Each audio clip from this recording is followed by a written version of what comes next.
शिवाजी महाराज ने क्या किया। तो प्रतापगढ़ पर उसको बुलाते हैं। जब वो बुलाते हैं उनकी शामियाना भेंट होती है और अफजल खान उन्हें गले लगा लेता है और अफजल खान का जिस तरह से प्लान है उस तरह से अपना नाइफ लेकर उनकी पीठ पर मार देता है। शिवाजी महाराज का खून यहाँ से बहने लगता है क्योंकि एक हमला यहाँ पे हो जाता है। फिर शिवाजी महाराज को पता था कि ये होने वाला है, तो शिवाजी महाराज को जब पता चलता है कि मुझ पर हमला हुआ है तो वो टाइगर क्लॉज पहन के आए हुए हैं, मतलब एक तो हथियार होता है एक वाघ नख उसे बोलते हैं। और शिवाजी महाराज ने ये तो स्पष्ट कर ही दिया था कि मैं इस्लाम का आदर करता हूँ, मैं सभी धर्मों का आदर करता हूँ। जैसे मुगल एक क्रॉनिकलर है खाफी खान, उन्होंने लिखा है कि शिवाजी महाराज वो शिवाजी महाराज को कई प्रकार के नाम, बुरे नाम देते थे, लेकिन उसने लिख कर रखा है कि शिवाजी सभी धर्मों का आदर करता था। उसने अपने सैन्य को बोला था कि आपको अगर एक कुरान की प्रत मिले, आपको कहीं महिला और बच्चे मिले, तो कुरान की प्रत का आदर रखे, वो जिसकी प्रत है उसको रिस्पेक्टफुली वापस कर दीजिए। दोस्तों, छत्रपति शिवाजी महाराज की कहानी महाराष्ट्र का हर बच्चा जानता, पर आज हमने हिंदी में उनकी कहानी जानी एक सब्जेक्ट एक्सपर्ट वैभव पुरंदरे सर से। उन्होंने अपनी पूरी जिंदगी इसी टॉपिक को डेडिकेट करी है और आज हिंदी में हम जानेंगे हमारे देश के, हमारे समाज के एक मॉडर्न डे गॉड के बारे में, एक मॉडर्न डे भगवान के बारे में। यह है छत्रपति शिवाजी महाराज की कहानी। थोड़ी सी फास्ट पेस्ड, इतने ज़्यादा डिटेल्स में हम नहीं जा सके, पर उनके एसेंस के बारे में, उनके इम्पैक्ट के बारे में आप जानोगे आज हिंदी में TRS पर वैभव सर के साथ। एंजॉय कीजिए।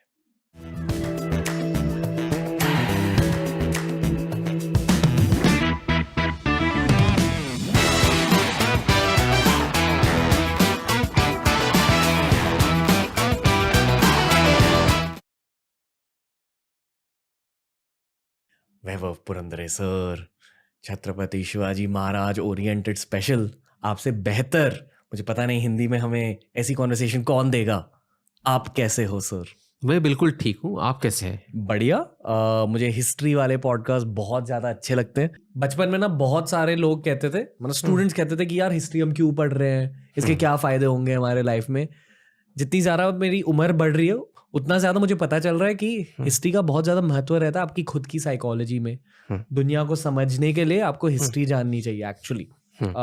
और जो आपने कहा कि बचपन में सिर्फ तारीख सिखाई जाती है, पर जब आप बड़े होते हो और जब आप लाइफ लॉन्ग लर्नर बन जाते हो, आपको पता चलता है कि हिस्ट्री के थ्रू आपको ह्यूमन साइकोलॉजी भी पता चलती है, जियो पॉलिटिक्स पता चलता है, बहुत सारे ऐसे टेंजेंशियल सब्जेक्ट्स हैं। पर at its core history is story telling. Yes. तो आज आप कहानी सुनाओगे हमें। बिल्कुल बिल्कुल, हाँ।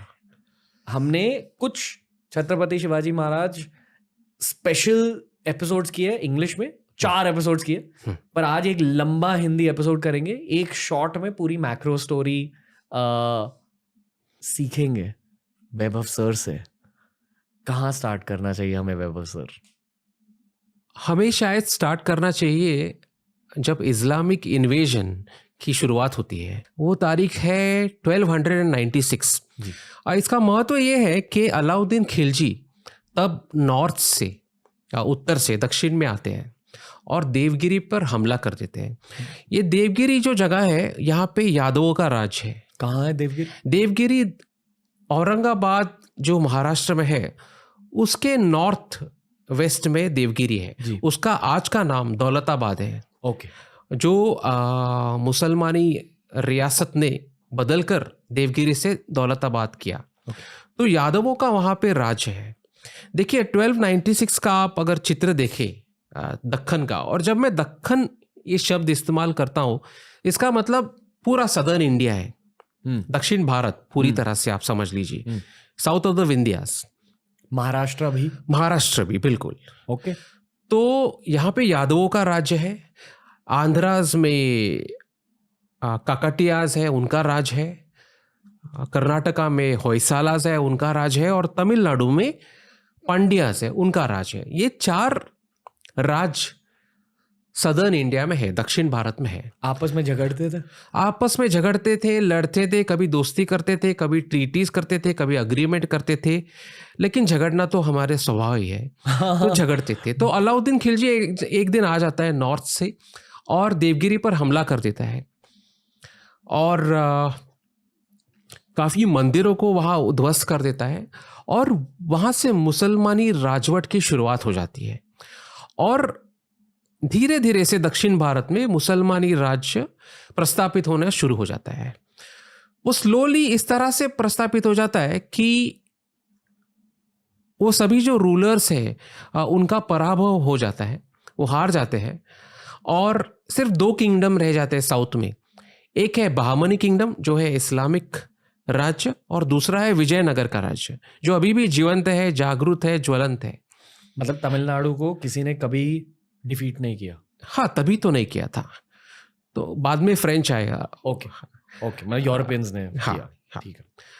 तो विजयनगर का राज्य अभी भी है और बहामनी किंगडम है। बहामनी किंगडम 16th सेंचुरी में वो ब्रेकअप हो जाता है और उसके 5 राज्य चले जाते हैं।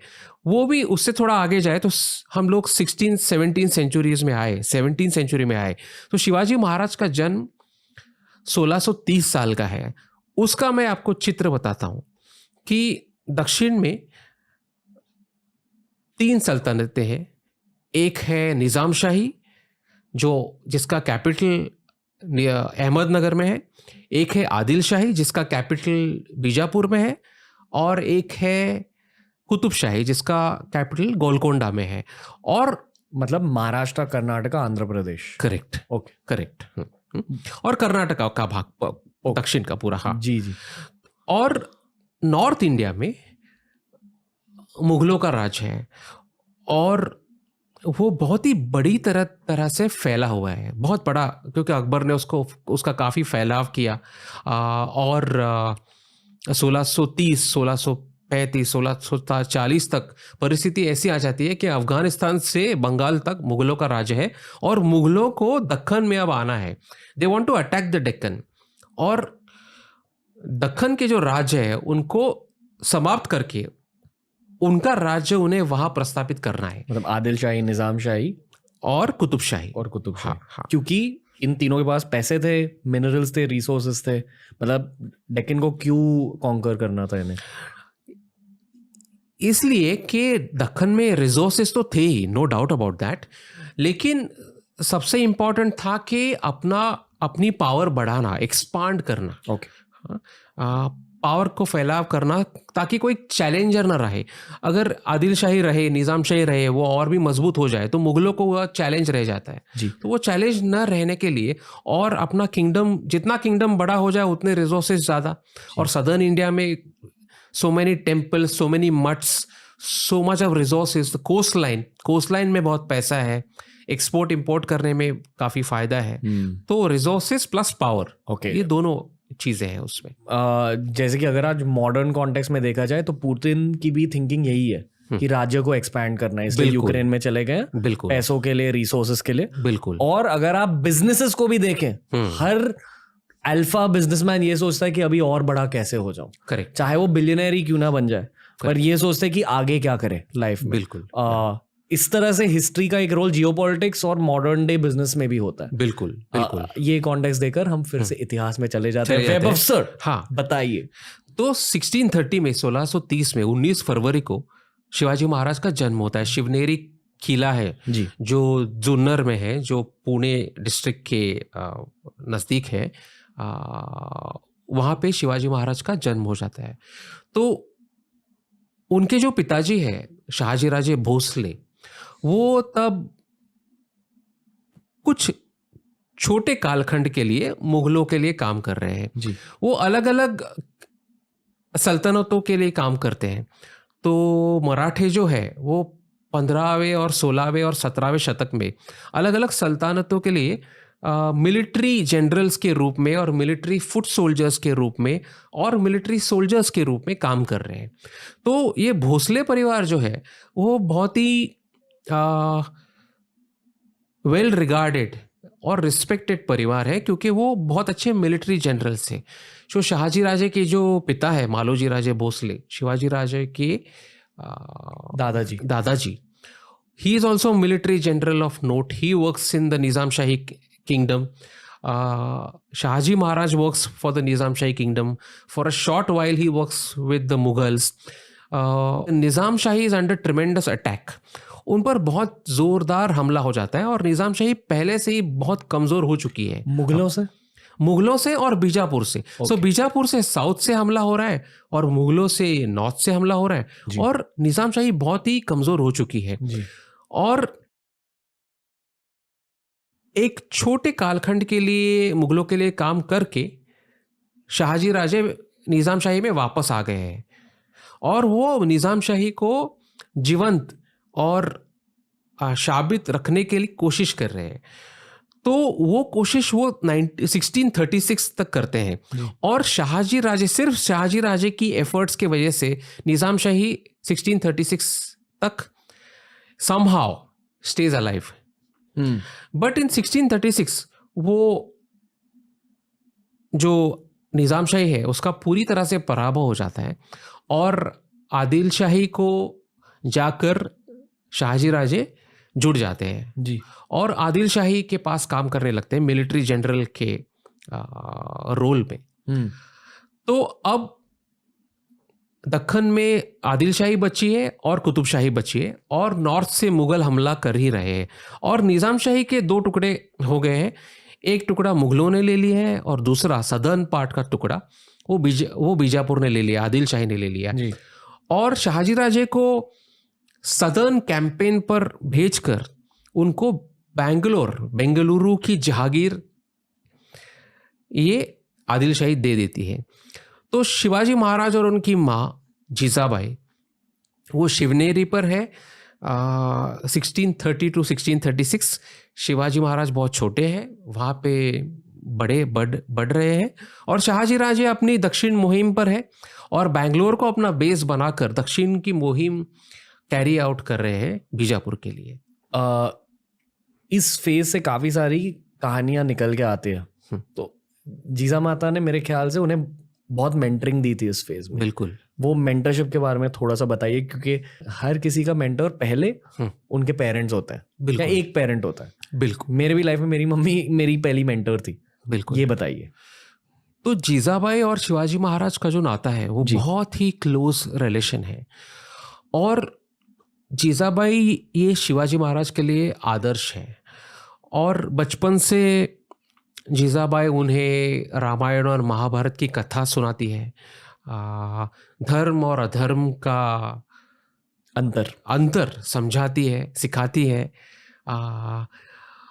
उसी तरह से उन्हें खेलने कूदने की भी के लिए भी उत्तेजन देती है जी, कि आप खेलो, आप सीखो, आप तलवार चलाना सीखो, आप हॉर्स राइडिंग सीखो, आप अपने दोस्तों के लिए के साथ खेलो। और वो शिवनेरी पे बढ़ रहे हैं, अपनी माँ के साथ बढ़ रहे हैं। अब ये फेज़ इम्पॉर्टेंट इसलिए है कि बहुत सारी लड़ाइयाँ चल रही है वहाँ पर और बहुत ही अनसर्टेनिटी है, पॉलिटिकल अनसर्टेनिटी है, मिलिट्री अनसर्टेनिटी है, क्योंकि the whole area is ravaged by war, by famine, by desolation, by ruin पूरा। वैभव सर एक मिनट यहाँ, आई एम सॉरी मैं आपको इंटरप्ट कर रहा हूँ, पर मैं थोड़ा सा जियोपॉलिटिकल और साइकोलॉजिकल कॉन्टेक्स्ट दे रहा हूँ। बिल्कुल। इंग्लिश में एक कहावत है जो रोगन की, जो एक बड़े पॉडकास्टर है, मैं उस कहावत को हिंदी में ट्रांसलेट करूंगा, ठीक है? बहुत तगड़ी कहावत है। कहा जाता है कि मुश्किल समय से तगड़े आदमी निकल के आते हैं। बिल्कुल। तगड़े आदमी आसान समय को जन्म देते हैं, आसान समय से बिगड़े हुए आदमी निकलते हैं और बिगड़े हुए आदमी मुश्किल समय बनाते हैं और फिर ये साइकिल रिपीट होती है। और इस पूरे कहानी को समझने के लिए ये वाला एक इनपुट बहुत जरूरी है। आगे ऑडियंस को पता चलेगा क्यों। पर अब आप बताइए। तो आप कह रहे हो कि अब मुश्किल समय चल रहा था और बहुत सारे तगड़े आदमी निकल गए, जिसमें से एक भगवान भी निकल गया। हाँ बिल्कुल, अभी बताइए। बिल्कुल। तो जीजाबाई का जो अनुभव है वो बहुत ही बुरा अनुभव है। वो इसलिए बुरा है कि उनके पिताजी निज़ाम शाही के लिए काम कर रहे हैं, उनके भाई निज़ाम शाही के लिए काम कर रहे हैं, उनके पति भी निज़ाम शाही के लिए काम कर रहे हैं, कभी मुगलों के लिए काम कर रहे हैं, कभी आदिल शाही के लिए काम कर रहे हैं। और उनके पिताजी की, जीजाबाई के पिताजी की निज़ाम शाह के दरबार में हत्या हो चुकी है जी। So she has that trauma कि वो बहुत बड़ा धक्का उनको लगा है कि निज़ाम शाही को ये शंका हुई कि लखुजी जाधवराव जो जीजामाता के पिताजी थे, वो निज़ाम शाह को छोड़कर मुगलों को के साथ जुट जाने वाले थे। तो और शंका के आधार पर वो एक दिन उन्हें अपने दरबार में बुलाता है निज़ाम शाह, और वहाँ पे जीजाबाई के पिताजी की हत्या कर दी जाती है खुले दरबार में, और उनके 3 भाइयों का कत्ल किया जाता है। तो that is a great trauma for her. और दूसरी जगह उनके पति हैं जो भी इसी तरह की एक सल्तनत के लिए काम कर रहे हैं, निज़ाम शाही के लिए काम करते थे, अभी आदिल शाही के लिए काम कर रहे हैं। जिस तरह की न्याय व्यवस्था उस समाज में है वो बहुत ही गलत है, क्योंकि जो सामान्य नागरिक है उनको बहुत ही तकलीफ दी जा रही है। जो लोकल ऑफिशियल्स है, वतनदार है, पाटिल है। अब पाटिल है, ये पाटिल आदमी कौन है? ये पाटिल आदमी ये गांव का पुलिस कोतवाल है, जो पुलिसिंग करता है और जो टैक्स रेवेन्यू कलेक्ट करता है। तो वो लोगों को बहुत तकलीफ देता है। एक सामान्य खेती करने वाला जो आदमी है उससे एक्सटॉर्शन करता है, हाँ, उससे खंडनी वसूल करता है। और अगर शासन ने बोला होगा कि आप 50% दो, तो वो 80% ले लेता है, 90% ले लेता है। देशमुख है जो उससे हायर लेवल पे है, जो डिस्ट्रिक्ट लेवल पे रेवेन्यू कलेक्शन करता है, तो वो पाटिल से पैसा ले लेता है। वो कभी कभी गांव में घुसकर गांव के कुछ लोगों से पैसा ले लेता है। तो इस तरह से एक बहुत ही गलत तरह की न्याय व्यवस्था चल रही है, और उसका कोई अकाउंटेबिलिटी नहीं है। उसको कोई उसे शासन नहीं करता है, ऐसे व्यवस्था के जो ऑफिशियल्स हैं, जो ऑफिसर्स हैं उनको। और ये सब आपको दिखाई दे रहा है। लोगों का शोषण हो रहा है, महिलाओं के साथ काफ़ी गलत व्यवहार हो रहा है, और एकंदरित पूरी तरह से अन्याय का सब जगह वातावरण है। कहीं स्वतंत्र नहीं है, लोगों को स्वतंत्रता बिल्कुल नहीं है। एक महत्वपूर्ण चीज़, मतलब बीजापुर के राज में हिंदू धर्म पर भी हमला होना शुरू हो रहा है। इसका कारण ये है कि एक आदिल शाह ऐसा था जो 16वीं सेंचुरी में था, वो बहुत ही सहिष्णु था, और वो गणेश जी का भक्त था। जैसे दारा शिकोह बाद में औरंगजेब के भाई वेद और उपनिषदों का अभ्यास करते थे, उसी तरह से ये आदिल शाह भी अच्छा था। लेकिन 17वीं सेंचुरी में जो आदिल शाह आए वो बहुत ही इंटॉलरेंट आए, असहिष्णु आए। और जब शिवाजी महाराज 1640s में थे, जब बहुत ही यंग थे, तभी आदिल शाह के दरबार ने एक फरमान निकाली जिसमें 3 नियम लागू किए गए थे। एक तो ये था कि हिंदुओं को अपनी मिलिट्री में और प्रशासन व्यवस्था में कोई भी बड़ा स्थान नहीं देना है, एक लेवल के ऊपर का स्थान नहीं देना है। दूसरा नियम यह था कि अगर किसी मुसलमान ने हिंदू पर अत्याचार किया तो उसे शासन नहीं करना है, क्योंकि वो हिंदू है, वो काफिर है। ये सब लिखित है यार जी, ये सब लिखित फरमान है। और तीसरा फरमान ये है कि हिंदुओं के जो फेस्टिवल्स है, जैसे होली हो, दिवाली हो, दशहरा हो, इसमें कोई भी मुसलमान शामिल नहीं होगा। ये बहुत ही कड़क नियम आदिल शाह ने किया है। तो इस प्रकार की असहिष्णु व्यवस्था, राज्य व्यवस्था और न्याय व्यवस्था तैयार हो चुकी है उस राज्य में। तो सब तरह से अन्याय हो रहा है। यहाँ पे मराठी बोलने वाले लोग हैं महाराष्ट्र में, अपना धर्म का पालन करना चाहते हैं। वो इस्लाम विरोधी नहीं है, लेकिन उनका अपना जीवन जीने का उनको हक चाहिए, वो नहीं उन्होंने मिल रहा, और विविध प्रकार का अन्याय हो रहा है। तो इस वातावरण में शिवाजी महाराज बड़े हो रहे हैं। और जब वो 12 साल के होते हैं, वो 6 से 12 साल के जब होते हैं, तो वो बीच में काफ़ी बार अपने पिताजी के साथ रहने के लिए बैंगलोर चले जाते हैं। वो और जीजाबाई, वो कभी बैंगलोर में रहते हैं, कभी पुणे, एक शाहजी राजे की जागीर है वहाँ पे रहते हैं। एक तो वो ऐसे करते हैं कि जब 12 साल से वो पुणे में आ जाते हैं, तो पूना, ये सिर्फ पूना शहर नहीं है, पूना एक छोटा कस्बा है। कस्बे का मतलब ये है कि एक जगह जहाँ पे एक मार्केट होता है और गांव के लोगों को अगर कुछ सब खरीदना है तो वो वहां पे आ जाते हैं। तो पुणे एक छोटा कस्बा है तब जी। और वो उनका बेस जरूर है, लेकिन पुणे के जो आजू बाजू के जो रीजन्स है इर्द गिर्द, वो वहां पे शिवाजी महाराज जाना शुरू कर देते हैं। वहां पे सामान्य लोगों के साथ अपना संभाषण शुरू कर देते हैं, अपना एक बॉन्ड आना उनका शुरू हो जाता है। वहां पे उनके दोस्त जमा हो जाते हैं, काफ़ी सारे ऑर्डिनरी लोग, सामान्य बच्चे उनके दोस्त हो जाते हैं। वो जागीरदार के लड़के हैं, वो प्रशासन व्यवस्था की तरफ देख रहे हैं, लेकिन वो लोकल पॉपुलेशन के साथ मिक्स हो जाते हैं। इसका फ़ायदा ये हो जाता है उनको कि उनकी जो वेदना है, उनकी जो संवेदना है, लोगों की जो ग्रीवेंसेस है, उनके कंसर्न्स है, उनकी आशा आकांक्षा क्या है, उनके सपने क्या है, ये शिवाजी महाराज को पता चल जाते हैं। यहाँ मैं हल्का सा एक पॉज लूंगा और अब मैं एक मॉडर्न डे कॉन्टेक्स्ट पूछूंगा आपसे। आज हम शिवाजी महाराज को भगवान की तरह मानते हैं, हर कोई उनका आदर करता है। महाराष्ट्र के बाहर भी लोग उनके बारे में जानने की कोशिश कर रहे हैं। यहाँ आपने एक सुपर हीरो ओरिजिन स्टोरी बताई है कि उनका बचपन और टीनेज ऐसा था। मैं आपको डायरेक्टली आज उनके लेगेसी के बारे में पूछना चाहूंगा ताकि लोगों को और ज्यादा कॉन्टेक्स्ट मिले कि यही टीनेजर ने जो पहले मार्केट में लोगों से बात कर रहे थे, वहां उन्होंने अपनी पहली स्पीचेस दी, यही टीनेजर ने लाइफ में क्या किया एंड में, आज उनकी वजह से भारत कैसे बदला, ये भी थोड़ा सा बता दीजिए। शिवाजी महाराज ने उस दक्कन के हिल्स में शुरुआत कर अपना एक स्वतंत्र मराठी राज्य निर्माण किया, और वो बहुत ही बड़ा अचीवमेंट था उनका, क्योंकि स्वतंत्रता प्राप्त करना और खुद का राज्य प्रस्थापित करना, वो भी एक हिंदू राज्य प्रस्थापित करना, एक मराठी राज्य प्रस्थापित करना, ये इम्पॉसिबल चीज़ थी, ये असंभवनीय प्रकार का एक काम था।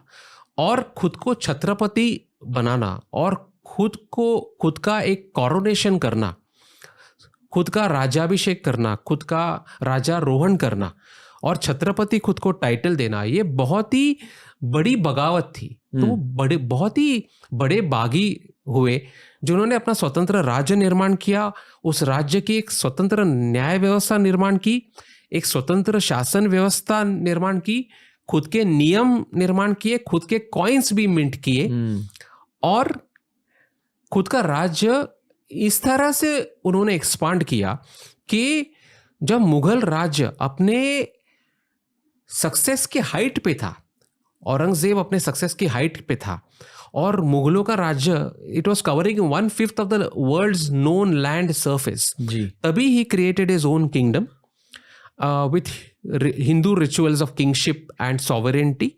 और उन्होंने लोगों को एक अच्छी सिस्टम दी, एक अच्छी व्यवस्था दी जिसमें अन्याय नहीं था, उनको स्वतंत्र कारभार करने की मुभा थी, उनको धर्म का स्वतंत्रता थी धर्म की, और उनका जो एक स्वत्व होता है आदमी का, जो सेल्फ सेंस ऑफ सेल्फ, वो उनका साबित रहा। उनको कई महिलाओं को सम्मान मिला, सामान्य आदमी को सम्मान मिला, ट्रेडर को फ्रीडम मिला काम करने का, बिजनेसेस को फ्रीडम मिला, व्यवहार की काफ़ी गति हुई, ट्रेड एंड कॉमर्स वो फ्लरिशिंग, एक उनकी स्वतंत्र नेवी तैयार हुई, उसके बारे में मैं बताऊंगा सविस्तर में। और वो राज्य शिवाजी महाराज जाने के बाद इतना बड़ा कि उसकी सीमा अटक तक गई, मतलब जो अभी पाकिस्तान में है उसकी सीमा अंततः अटक में गई। और उसके बाद of course the British came in and they took over India, लेकिन वो उसका फैलाव पूरे भारत भर हो गया। मतलब उसके बाद टेक्नोलॉजिकल एडवांसमेंट्स हुए, जेंडर इक्वालिटी हुई, बिल्कुल, रिफॉर्म्स आए, बिल्कुल, लोगों के लाइफ की क्वालिटी बढ़ गई, बिल्कुल। और इनके आने से पहले बहुत सारे अत्याचार हो रहे थे, हाँ, देश भर में, पूरे भारतवर्ष में, हाँ, वो अत्याचार बहुत कम हो गए। हाँ, और ये उनका अत्याचार विरुद्ध का संघर्ष जो है, वो कई शताब्दियों के बाद का एक बड़ा संघर्ष है, और वहां पे भारत की स्वतंत्रता की नींव आप देख रहे हैं। उसकी शुरुआत हो जाती है। उसके पहले के 500 सालों में बहुत सारे अत्याचार हो रहे थे बिल्कुल बिल्कुल, और इनके आने के बाद अत्याचार एकदम कम हो गए। हाँ। ओके, ये कॉन्टेक्स्ट मैं इसलिए दे रहा हूँ क्योंकि महाराष्ट्र में आई फील कि हर कोई शिवाजी महाराज के बारे में कुछ ना कुछ जानते हैं, पर महाराष्ट्र के बाहर लोग जानने की कोशिश कर रहे हैं। बिल्कुल। और इसी वजह से हम ये पॉडकास्ट हिंदी में कर रहे हैं। बिल्कुल। तो जो हमारे महाराष्ट्र के व्यूअर्स है, सॉरी, आई नो कि आपको ये बहुत सारे डिटेल्स पता है, पर ये यूपी के व्यूअर्स के लिए भी है, बिहार के व्यूअर्स के लिए भी है, और भारत में जितने भी हिंदी स्पीकर्स हैं उनके लिए है ये पॉडकास्ट, क्योंकि शिवाजी महाराज की कहानी हर भारतीय तक पहुंचनी चाहिए। बिल्कुल। उनका इम्पैक्ट भारत पे रहा, सिर्फ महाराष्ट्र पे नहीं। जो लाइफ आप आज जी रहे हो उनका एक रोल है आपकी लाइफ में भी। जिस तरह से आपके पेरेंट्स, आपके ग्रैंड पेरेंट्स सोचते हैं, उनके सोच विचार में भी शिवाजी महाराज है। आज आप जानोगे क्यों। इसलिए अब हम फिर से कहानी जानेंगे। वैभव सर, बताइए। हाँ, आपने जो कहा वो बहुत इम्पोर्टेंट है रणवीर, क्योंकि मैं जो आपको बताने जा रहा हूँ कि 16वें साल में शिवाजी महाराज ने क्या किया, उस उदाहरण से पता चलेगा कि किस तरह के का राज्य वो प्रस्तापित करना चाह रहे थे जी। वो अपनी जागीर चला रहे थे, अपने पिता की जागीर वो सिर्फ एडमिनिस्टर कर रहे थे, उसका प्रशासन कर रहे थे। तो वो जब 16 साल के हुए तो उन्होंने अपना एक रॉयल सील निर्माण किया। हर रूलर का एक और सरदार का एक रॉयल सील होता है, छापा। तो उन्होंने निर्माण किया। तो उसका स्पेशलिटी देखिए आप, उस छापे का वो स्पेशलिटी ऐसा था कि अलाउद्दीन खिलजी आने के बाद जो संस्कृत में जो छापे थे और मराठी और दूसरी भाषाओं में जो छापे थे वो सब डिसअपियर हो चुके थे, वो सब गए थे। और जो छापे निर्माण हो रहे थे पिछले 3 साल शताब्दियों से, वो सब पर्शियन में थे। शहाजी राजे भोसले, शिवाजी महाराज के पिता का छापा भी पर्शियन में था, उनकी माँ का छापा भी पर्शियन में था।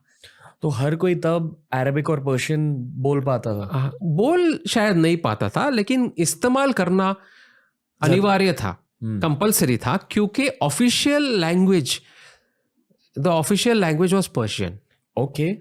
तो ये जो सील है वो पर्शियन में होती है जी। और शिवाजी महाराज ये निर्णय लेते हैं कि मेरी सील मैं संस्कृत में बनाऊंगा।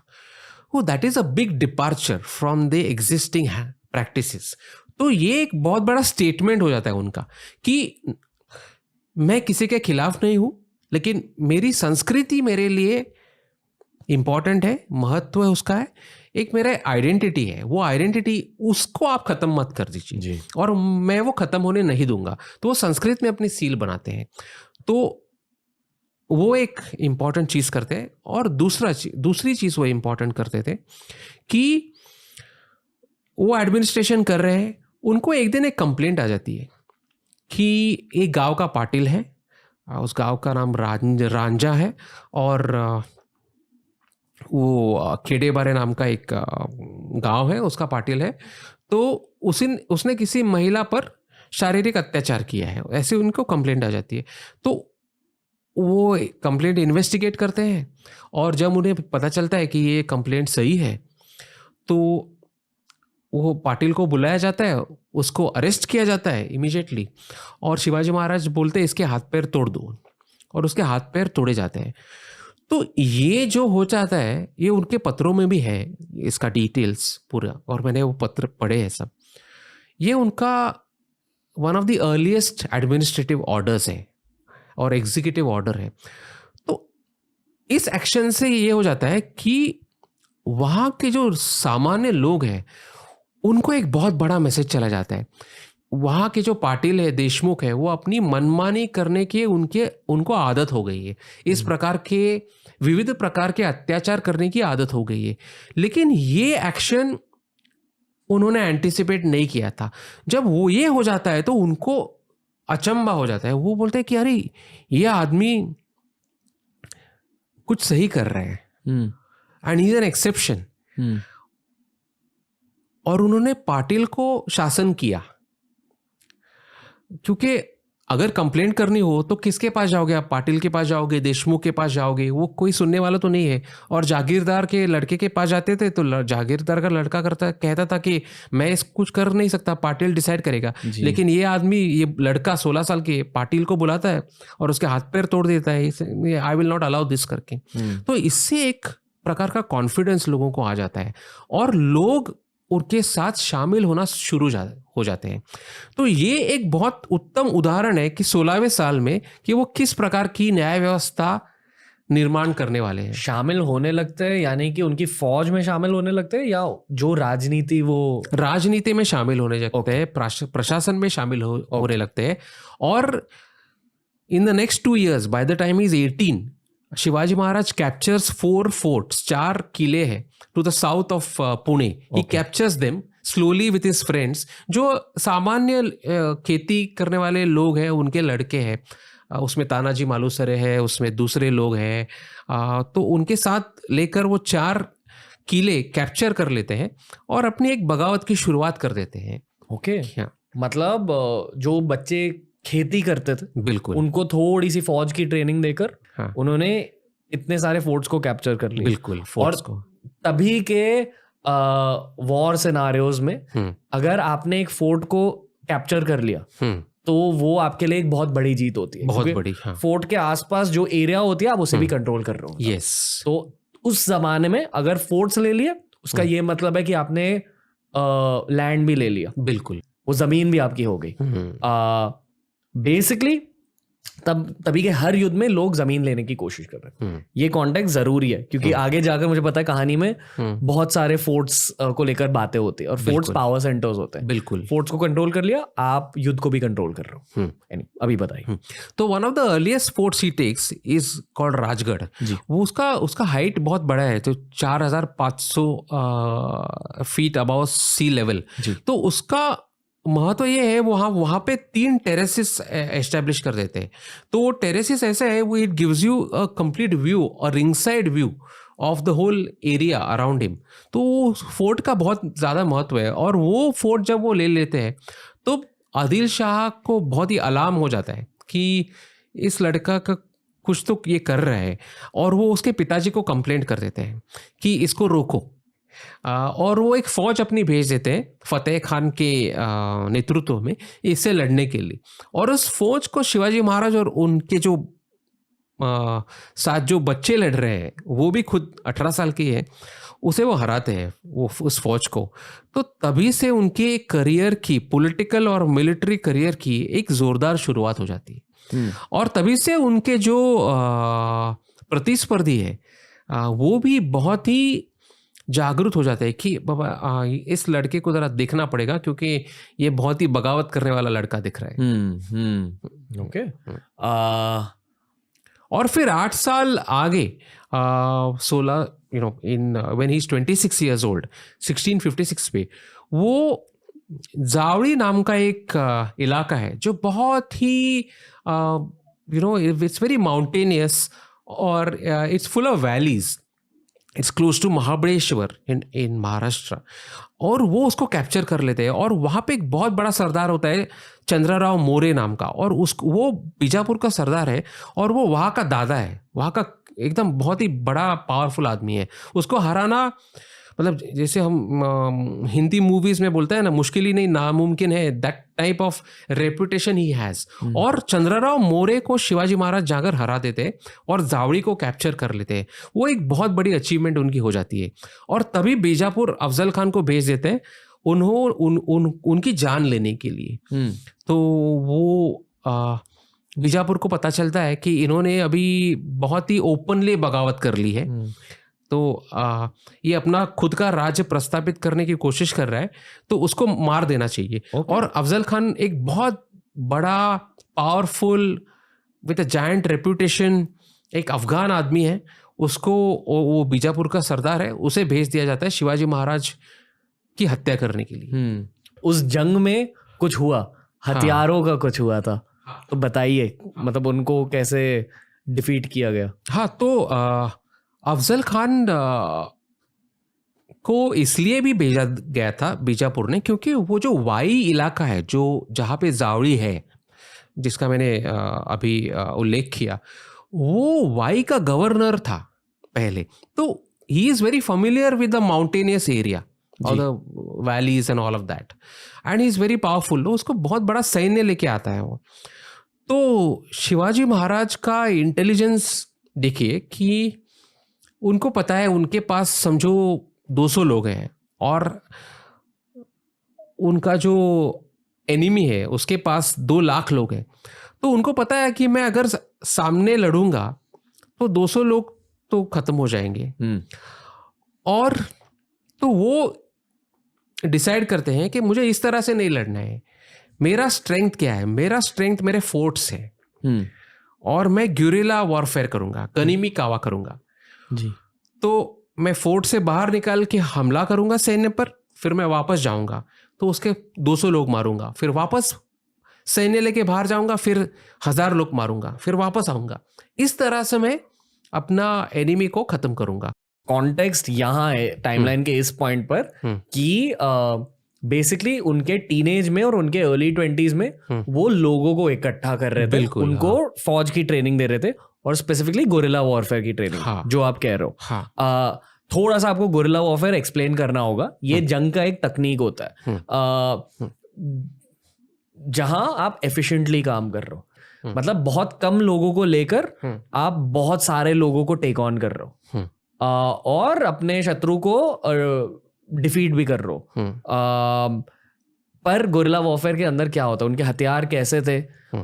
क्योंकि इन 8 सालों में उन्होंने काफी सारे फोर्ट्स को कैप्चर किया, काफी सारे युद्ध जीते, बिल्कुल अपना दिमाग लगा के।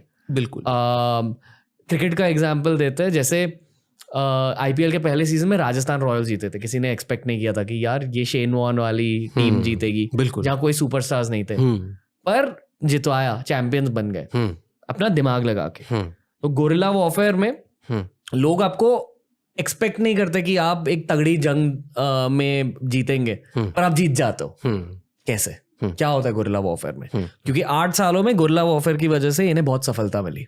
तो गुरिल्ला वॉरफेयर एक टेक्निक है। ये टेक्निक ये है कि आप आपका टेरेन देखते हैं, आपकी ज्योग्राफी देखते हैं जी। और अगर आपके यहाँ कोई पहाड़ नहीं हो तो आपको आमने सामने लड़ाई करनी पड़ती है प्लेन लैंड पे। लेकिन जो महाराष्ट्र का जो भाग है और जिस डेक्कन पहाड़ी भाग से शिवाजी महाराज आते हैं जी, वो पूरी तरह से वैली से, माउंटेन से भरा हुआ है। तो वहाँ पे आप उनको एक एडवांटेज है जो वो ध्यान में रखते हैं कि आपको आमने सामने की लड़ाई नहीं करनी है। उसका एक कारण ये भी है कि आपके पास उतनी बड़ी फौज नहीं है। मुगलों के पास लाखों लोगों की फौज है, बीजापुर के पास भी लाखों लोग हैं, हजारों लोग हैं। आप अभी लोगों को इकट्ठा करना शुरू कर रहे हैं और आपकी अगर ज्योग्राफी देखे तो आप आमने सामने लड़ोगे तो आपका पराभव होने की संभावना ज्यादा है, क्योंकि आपके पास 200 लोग हैं, उनके पास 2000 है या 20,000 है या 2 लाख है। तो आप क्या करोगे कि आप उन वादियों में, उन पहाड़ों में छुपोगे और जब आपका प्रतिस्पर्धी सामने सैन्य आए तो उसको एक सरप्राइज अटैक करोगे, रात में या फिर दिन में भी, जब वो रिलैक्स कर रहे हो। हाँ, जब वो अनअवेयर हो, जब वो तैयार नहीं हो, जब वो खाना खा रहे हो, दूसरा कुछ कर रहे हो, तो आप अटैक करोगे। और वो जब सरप्राइज अटैक में क्या होता है कि आपका पूरा मोरल अफेक्ट हो जाता है। अगर आप पे ऐसा हल्ला हो गया और काफी लोग मारे गए तो थोड़ा ह्यूमिलिएशन भी हो जाता है ना कि इनसे कैसे हार गए। हाँ, कि इनसे कैसे हार गए। तो शिवाजी महाराज को जो हिल्स का नॉलेज है, उनको सब रास्ते वहां से पता है, सब एस्केप रूट्स पता है जो एनिमी को पता नहीं है। तो वो उसका पूरी तरह से फायदा लेकर, अगर अफजल खान का सैन्य जब आता है वाई में, तो वो उसी तरह से उससे लड़ते हैं। वो बीच में सडनली सरप्राइज अटैक करते हैं रात को, फिर 2000 लोगों को मार कर वापस जाते हैं। तो पूरी तरह से वो सामने वाला हिल जाता है कि अरे क्या हो रहा है। दूसरे दिन वापस आते हैं, जब किसी को पता भी नहीं चलता है कि यहाँ से कोई आ रहा है, उनकी आवाज नहीं आती, क्योंकि उनकी स्किल्स उस तरह के है कि उन पहाड़ियों में भी बिल्कुल आवाज न करके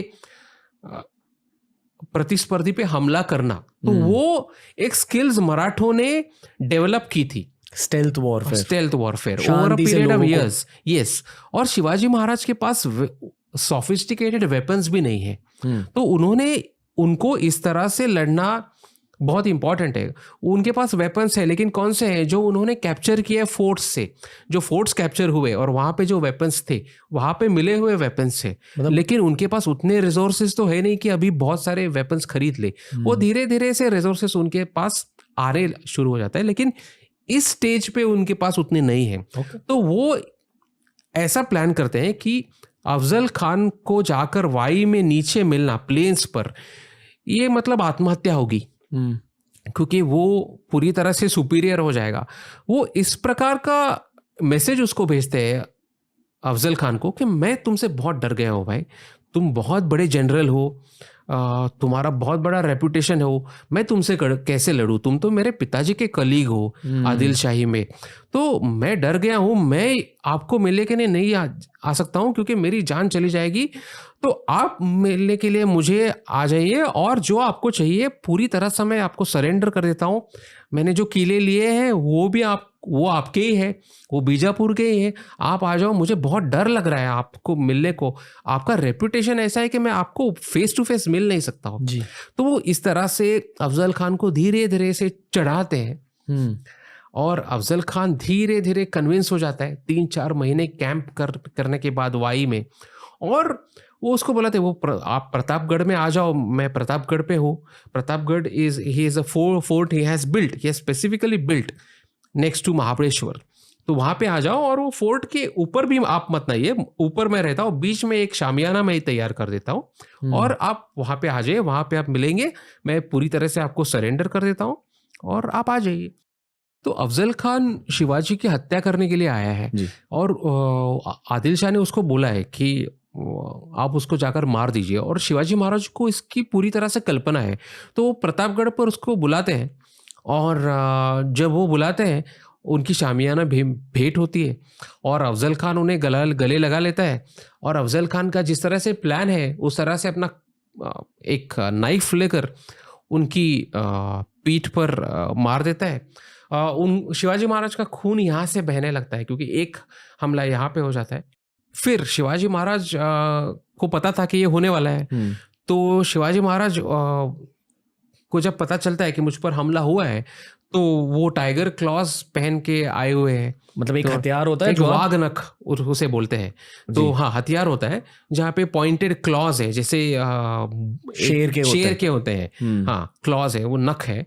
तो उनको वो अफजल खान के इंटेस्टाइन्स में डाल देते हैं पूरी तरह से, मतलब पेट में डाल देते हैं और खींच लेते हैं उसको, और एक नाइफ का भी अटैक कर देते हैं उसके लेफ्ट में। और उनमें साइज डिफरेंस बहुत ही थी ना, क्योंकि वो अफजल खान के कंधे तक आ रहे हैं उनका सिर। अफजल खान बहुत ही बड़ा टॉल आदमी है। तो शिवाजी महाराज उसको, और वो उसके इंटेस्टाइन्स निकाल देते हैं, और वो चिल्लाता है, और लेकिन it's too late and he is dead. और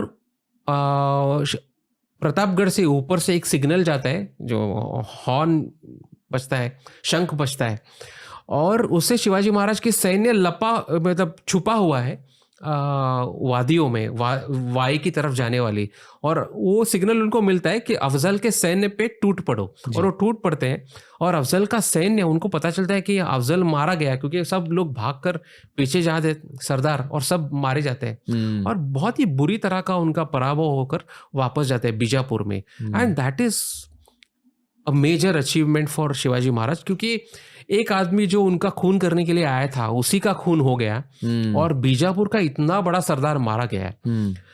तो उससे होता ऐसा है कि शिवाजी महाराज का नाम पूरे भारत में हो जाता है कि ये आदमी एक अपनी खुद की लड़ाई लड़ रहा है, एक स्वतंत्रता की लड़ाई लड़ रहा है, लोगों के लिए लड़ रहा है, और बीजापुर के इतने बड़े जनरल को उसने मारा है।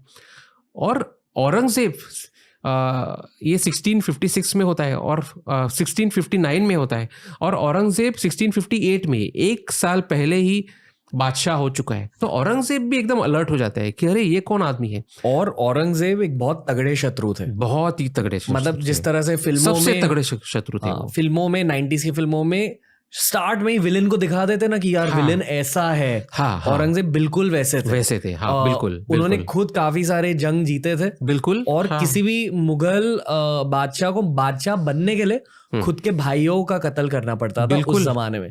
तो बहुत सारे भाइयों का कत्ल किया था उन्होंने, खुद के भाइयों का कत्ल, हाँ। सगे भाइयों का सगे कत्ल, भाइयों का, हाँ। और फिर बादशाह बने थे। बिल्कुल। वो बिल्कुल मतलब लोग भारत में उनसे डरते थे। बिल्कुल। और जो आम जनता थी उनकी भी लाइफ में काफी परेशानियां होती थी औरंगजेब की वजह से। बिल्कुल, बिल्कुल। तो माहौल जानिए और फिर कहानी में आगे बढ़िए। बिल्कुल।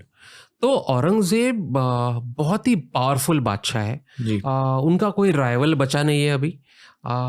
ये अगर अफजल खान का एपिसोड देख ले तो सीन ऐसा है कि Aurangzeb is in total control.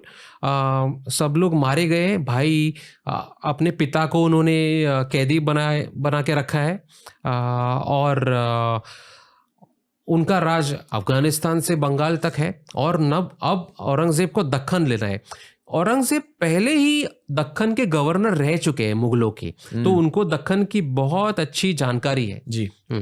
और उनको पता चलता है कि शिवाजी नाम का एक बागी दक्कन में उभरा है और उसको नेस्तनाबूद करना बहुत इंपॉर्टेंट है, नहीं तो मुगल आगे नहीं बढ़ सकते। और शिवाजी महाराज की फौज की साइज भी बढ़ रही है क्योंकि वो बाकी सारे फोर्ट्स को कैप्चर कर रहे थे। बिल्कुल। तो हथियार उनके बढ़ रहे थे, उनकी फौज की साइज बढ़ रही थी। और जो बाकी के छोटे मोटे ये निजाम शाही, आदिल शाही किंगडम से वो डाउनफॉल पे थे। बिल्कुल।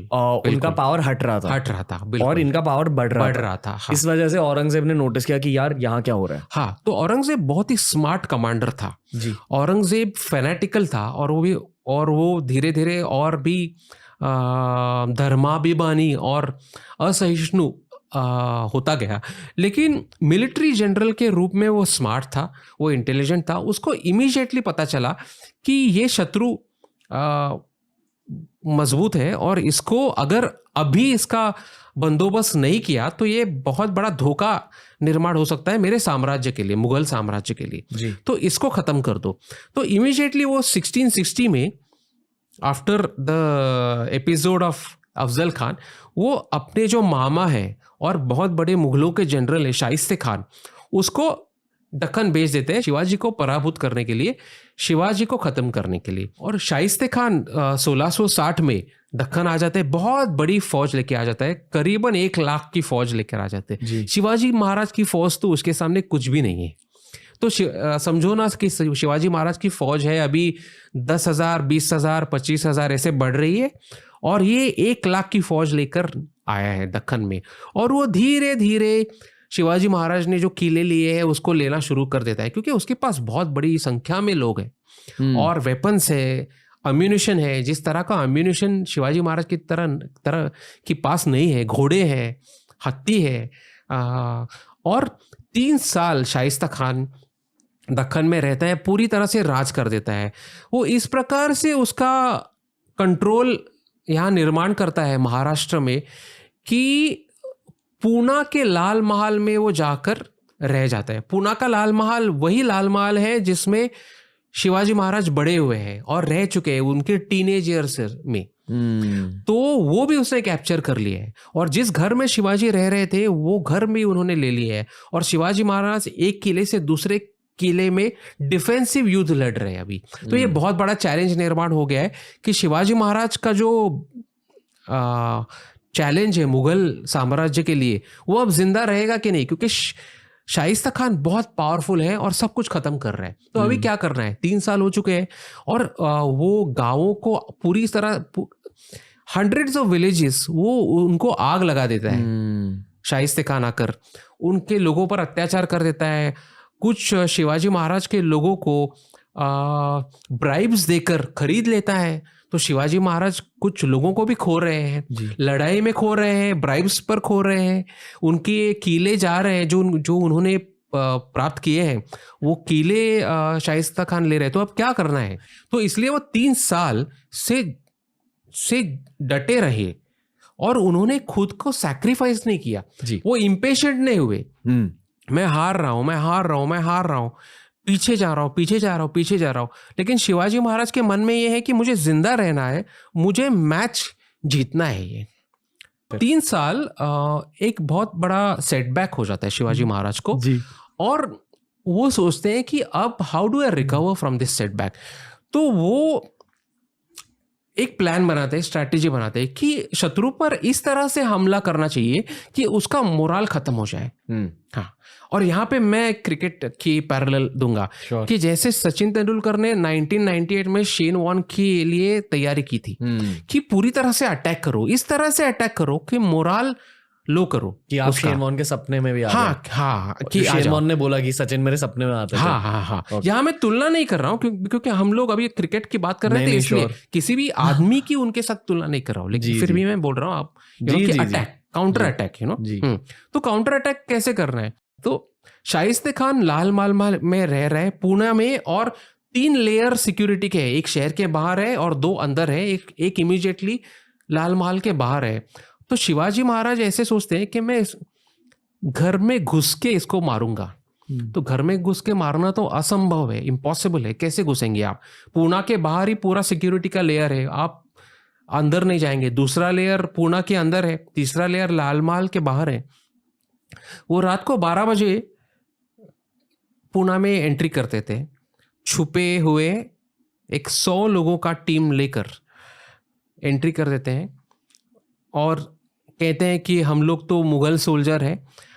एक दूसरी थियोरी ऐसे है कि वो वेडिंग प्रोसेशन के रूप में अंदर जाते हैं और 12 बजे वो उनको लाल महल की पूरा स्ट्रक्चर पता है, मैप पता है, उनको सीक्रेट्स पता है। तो वो किचन से एंटर कर देते हैं, किचन का जो रूट है वहाँ से सब लोग सोए हुए हैं वहाँ पे, और एक शाइस्ते खान ने वहाँ पे वॉल तैयार किया है जो पहले नहीं थे, उसको तोड़कर अंदर जा देते हैं।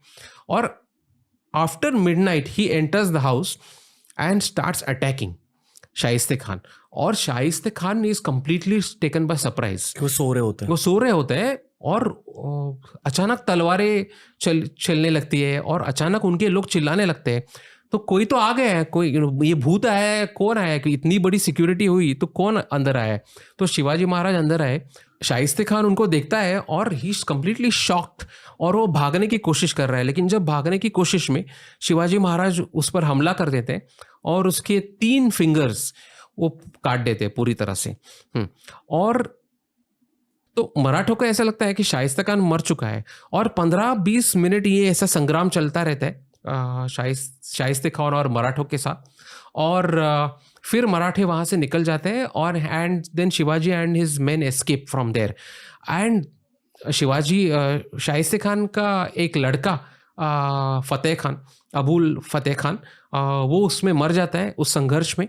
काफ़ी सारे उनके सोल्जर्स मर जाते हैं and that is a big shock for the empire, क्योंकि वो बहुत बड़ा नोटेड जनरल है, उसने शिवाजी महाराज के पूरे टेरिटरीज कैप्चर कर चुके हैं और उसको घर में घुसकर शिवाजी उसके फिंगर्स आके काट के चले जाते हैं। तो वो उसका पूरी तरह से मानहानि हो जाती है, उसका अपमान हो जाता है, उसका मोराल खत्म हो जाता है और औरंगजेब इतना अपसेट हो जाता है कि ऐसे कैसे हो गया। और ये पराक्रम जो शिवाजी महाराज करते हैं ये पूरी तरह से भारत में इसका फैलाव हो जाता है, ये न्यूज़ स्प्रेड हो जाती है कि शिवाजी महाराज ने शाइस्ते खान की जो फिंगर्स है वो काट दी उसके घर में जाके अंदर। तो ये बहुत बड़ा शॉक पूरे भारत में हो जाता है कि ये इतना करेज, इतना गट्स इस आदमी में कहाँ से आया और ये कौन आदमी है। हाँ, पर फिर वहां से एस्केप किया उन्होंने। हाँ, उन्होंने एस्केप किया उस रात में। कैसे? तो ये किसी को पता नहीं है कि कैसे उन्होंने एस्केप किया, लेकिन there was too much chaos और वहाँ पे पैनिक हुआ मुगलों के लिए। तो वो पैनिक में वो रात में, और वो रात के 12 बजे के बाद का था, और शिवाजी महाराज को पुणे के बाहर जाने के लिए सब सीक्रेट रास्ते पता थे क्योंकि पूना उनको इतना अच्छी तरह से उनकी जानकारी थी पूना के बारे में। तो in the darkness of the night they escaped. Before secret रास्ता होगा, सीक्रेट महल के ही अंदर जो पीछे से निकलता है। बिल्कुल बिल्कुल। तो वहां से वो निकले और वो चले गए। और ऐसा भी एक थियरी है कि वो जाते वक्त they also pretended to be Mughal soldiers looking for the Maratha escapees. जी ऐसी भी एक थियरी है। तो and that is actually one of the secrets of Shivaji Maharaj success. There are many things that are not known at all, मतलब बहुत mysterious है। हाँ, मिस्टीरियस है। जैसे कि वो आगरा से जब औरंगजेब के प्रिजन से छूटकर आते हैं और एस्केप करते हैं वहाँ से, तो वो कौन सा रास्ता लेते हैं महाराष्ट्र के लिए आने के लिए, इसके काफ़ी थियोरीज है, लेकिन एक फाइनल वर्जन किसी को पता नहीं। लेकिन वो महाराष्ट्र में आते हैं, 1 महीना बाद ही रीचेस होम।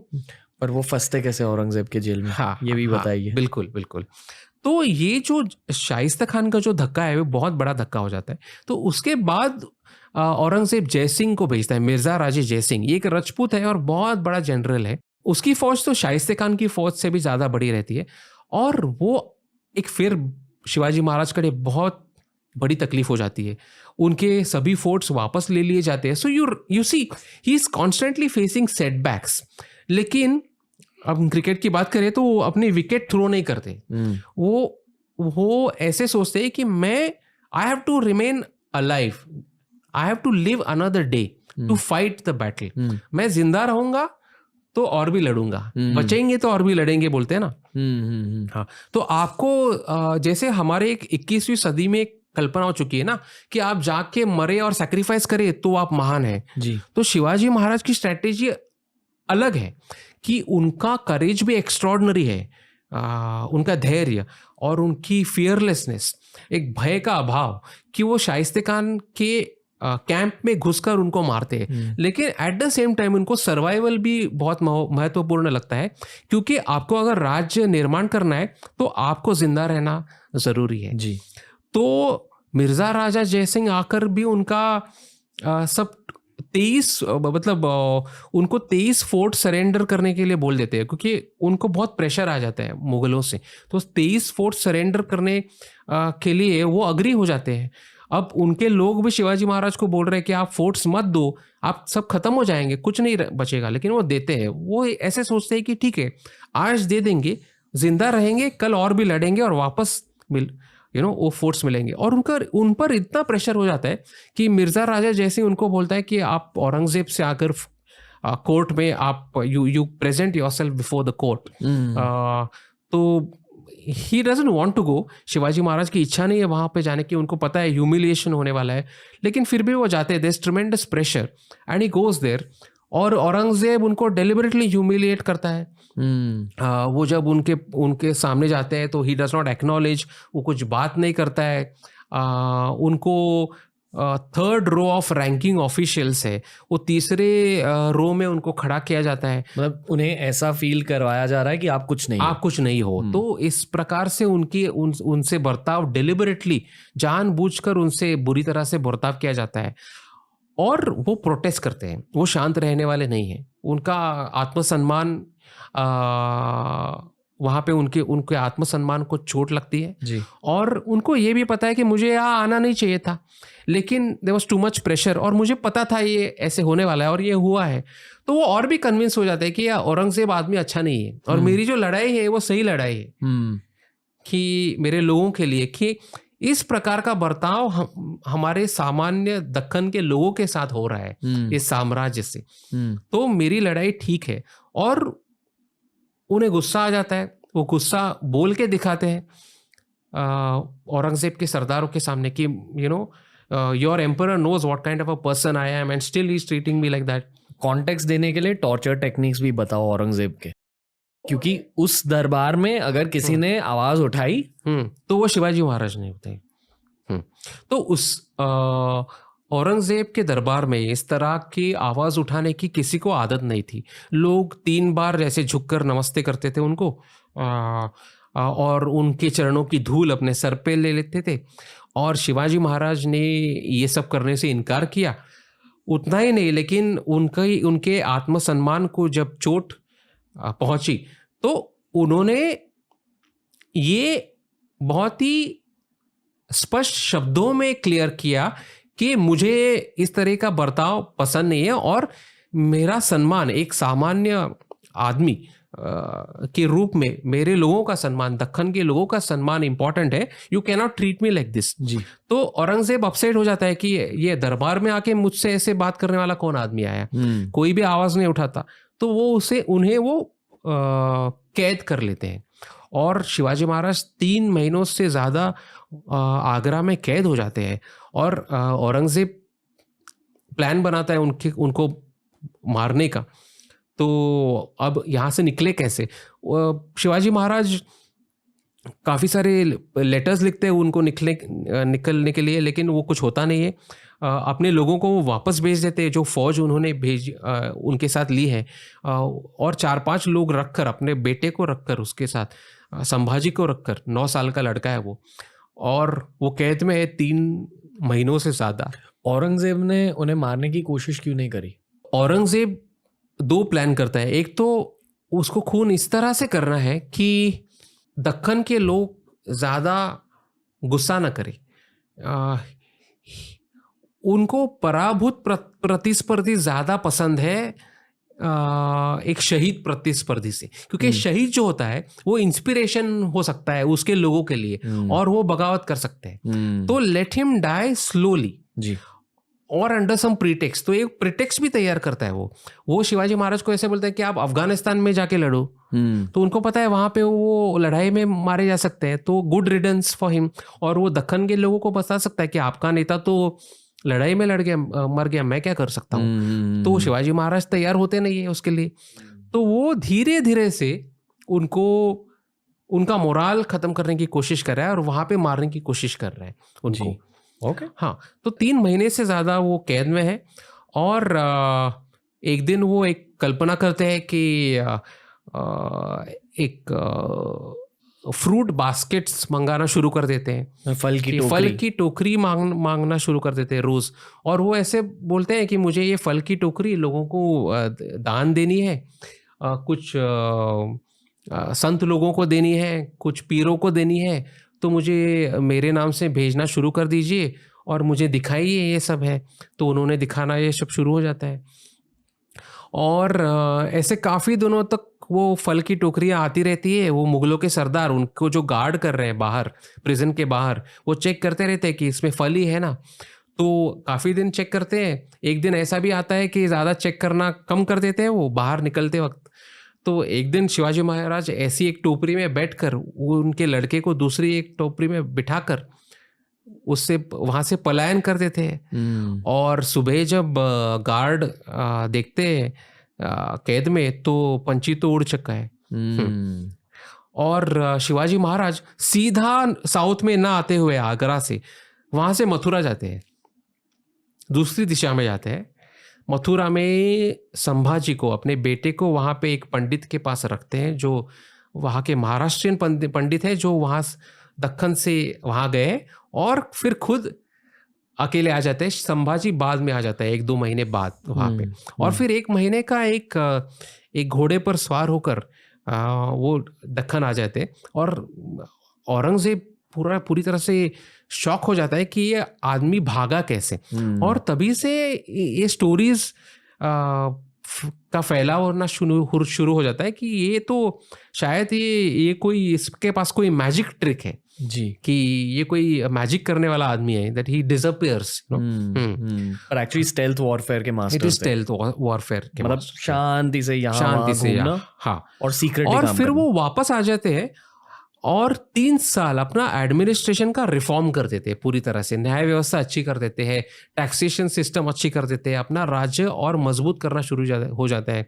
और हमने देखा है कि वो 23 फोर्ट सरेंडर कर चुके हैं औरंगजेब को। और तब उनके ही कुछ लोगों ने कहा कि आप क्यों सरेंडर कर रहे हैं, इससे तो कम बैक करना बहुत ही कठिन हो जाएगा, क्योंकि कैसे मिलेंगे हमको वो फोर्ट्स। तो 1670 में वो 3 साल शांत रहते हैं। और ये भी पेशेंस का एक गेम है कि आपको पेशेंट रहना है, कि आपको रिसोर्सेस आपको वापस मिलाने हैं। 1660 से उनके खिलाफ 10 साल 7-8 साल उनके खिलाफ लड़ाई चल रही है। शाइस्ते खान आया, फिर जयसिंह आया, उनके रिसोर्सेस खत्म हो गए, उनके गांव के लोग के मोरल डाउन है, तो वो रीबिल्ड कर रहे हैं। वो 3 साल सिर्फ रीबिल्ड करते हैं और 1670 में वो अटैक करना शुरू कर देते हैं। और अपने जो लॉस्ट फोर्ट्स थे वो कुछ महीनों में वो वापस मिलते हैं उनको, फिर से गोरिल्ला वॉरफेयर। हाँ, और वो जब हारे हुए फोर्ट्स है वो उनको वापस ले लेते हैं। पर इतना ज्यादा गोरिल्ला वॉरफेयर का इस्तेमाल किया तो शत्रु को पता नहीं चला कि यही होते उनके टेक्निक। पता तो चला, लेकिन उस टेरेन में उनको फाइट करने के लिए उसी टेक्निक को इस्तेमाल करना शत्रु को भी जरूरी था। ओके। और वो उनमें शायद वो काबिलियत नहीं थी, बिल्कुल, क्योंकि उनके टेक्निक्स अलग होते थे, प्लेन फाइटिंग के थे, प्लेन फाइटिंग, क्योंकि औरंगजेब अफगानिस्तान में जाकर फाइट करते थे, कश्मीर में जाकर फाइट करते थे, जहां प्लेन टेक्निक्स ज्यादा यूज होते थे। बिल्कुल। ओके। और यहाँ पे भी उनके केपेबल ऑफिशियल्स थे, ऐसा नहीं कि वो इनकॉम्पिटेंट थे, लेकिन इन्होंने मराठों ने बहुत ही स्पिरिटेड लड़ाई लड़ी जी।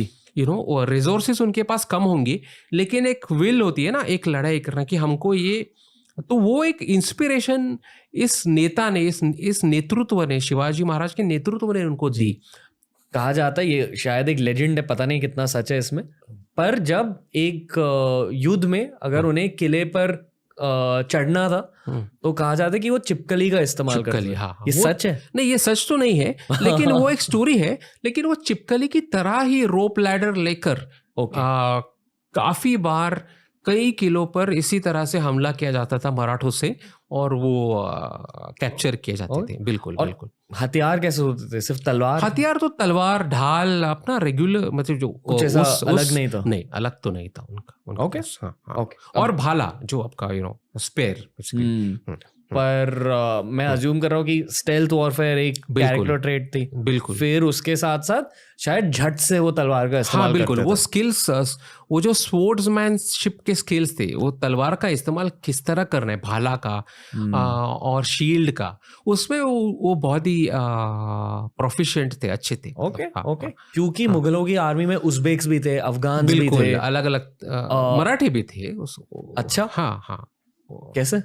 काफी मराठे मुगलों के लिए काम करते थे महाराष्ट्र में। हाँ, महाराष्ट्र में जैसे वो पहले आदिल शाही के लिए काम करते थे, वैसे मुगलों के लिए काम करते थे। लेकिन धीरे धीरे से ज्यादातर मराठे शिवाजी महाराज के साथ जुड़ने लगे, क्योंकि उनको पता चलने लगा, और औरंगजेब ज्यादा फैनेटिकल होने शुरू हो गया। औरंगजेब ने हिंदुओं पर काफी टैक्सेस लगाए, जो सिर्फ हिंदुओं को भरने पड़ते थे, कस्टम्स ड्यूटीज लगाए जो मुसलमानों को भरने ही नहीं पड़ते थे।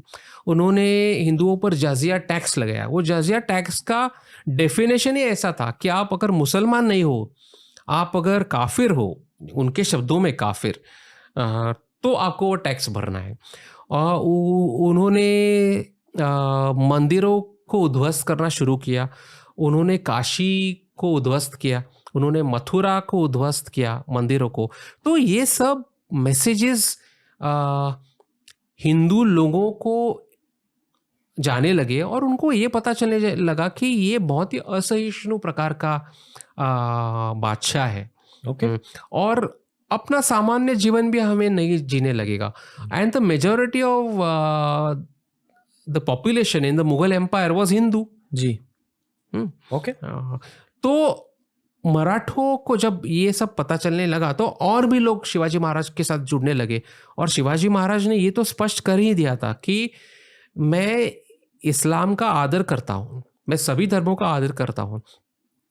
जैसे मुगल एक क्रॉनिकलर है खाफी खान, उन्होंने लिखा है कि शिवाजी महाराज वो शिवाजी महाराज को कई प्रकार के नाम, बुरे नाम देते थे, लेकिन उसने लिख कर रखा है कि शिवाजी सभी धर्मों का आदर करता था। उसने अपने सैन्य को बोला था कि आपको अगर एक कुरान की प्रत मिले, आप अगर कहीं हमला करे, आपको कुरान की प्रत मिले, आपको कहीं महिला और बच्चे मिले, तो कुरान की प्रत का आदर रखे, वो जिसकी प्रत है उसको रिस्पेक्टफुली वापस कर दीजिए। अगर औरतें और बच्चे हो तो उनको उनके घर पहुंचाए, उनका आदर रखकर। तो उन्होंने इस वक्त तक अपनी नेवी भी निर्माण की थी। उसके 2 नेवी एडमिरल, नेवी चीफ्स थे। एक का नाम था दौलत खान, वो मुस्लिम था जी। दूसरे का नाम था एक मैनाक सिंह भंडारी था जो हिंदू था, और एक दरिया सारंग वेंट जी नाम का था, वो भी मुसलमान था। तो 2 नेवी चीफ्स मुसलमान थे, तो वो मेरिट के आधार पर पोजीशंस दे रहे थे। ऐसे नहीं कि वो मुसलमान विरोधी थे जी। लेकिन वो इस्लाम का हिंदू पर अगर हमला हो रहा है तो उसके खिलाफ वो लड़ने की का धैर्य रखते थे, और वो स्पष्ट करते थे कि ये मुझे पसंद नहीं जी। And I will not allow my religion to be wiped out. जी जी जी। इसलिए वो जब 1674 में जब वो छत्रपति होते हैं, जब वो राजारोहण करते हैं, अपना कॉरोनेशन करते हैं, तो वो अपने आप को छत्रपति बताते हैं। तभी के सभी जो छोटे छोटे भी राजा थे, हिंदू जो बच्चे कुछ राजा थे, वो सुल्तान नाम का टाइटल लेते थे, वो छत्रपति नहीं लेते थे। लेकिन शिवाजी महाराज ने हिंदू रीति रिवाजों से अपना कॉरोनेशन किया और छत्रपति टाइटल दिया। छत्रपति का मतलब क्या होता है? मतलब the holder of the bearer of the royal umbrella, जो पहले जो हिंदुओं का एक टाइटल रहता था, छत्रपति, जिसके you know who has the royal umbrella on his head. देश भर एक बड़ी छतरी है, हाँ, उसके राजा, बिल्कुल बिल्कुल। और उन्होंने 1674 में जब ये कॉरोनेशन हुआ तो कई महत्वपूर्ण डिसीजंस लिए। वो भी that also shows that he was very aware and conscious to assert his Hindu identity and his culture. वो डिसीजन ऐसा था कि तभी के सभी ऑफिशियल जो नाम थे वो सब पर्शियन में थे। तो पेशवा था, ये पर्शियन था, प्राइम मिनिस्टर, तो उन्होंने उनको चेंज किया। वो पूरा उन्होंने इंस्ट्रक्शंस दिए कि ये सब नाम पर्शियन से संस्कृत में मुझे चाहिए। तो पेशवा का मुख्य प्रधान हुआ, दूसरे डेजिग्नेशंस भी इसी तरह बनाए दिए।